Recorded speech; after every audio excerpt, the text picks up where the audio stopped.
I am carrying this betal on my back and we have come to Winter Wonderland. There are so many fun rides, but my girlfriend being a fusky bomb, I couldn't even enjoy one.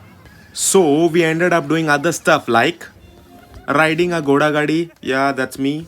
I'm always scared whenever she picks up a gun. But you know what? She won a prize. We were lucky that we got to see the live performance, and as always, Bushu is dancing. I was excited to go for ice skating, but there was a long queue. Damn, this pub had their own band. Good there are no unicorns here. Oh my god, Bushu would run from here. Your boy, as always, doing that fast and furious thing.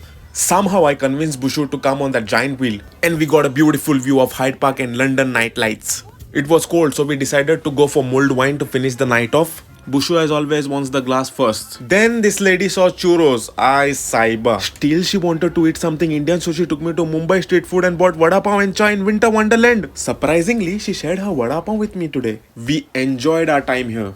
Thank you for watching our vlog. See you in the next vlog. Mogasu. Bye.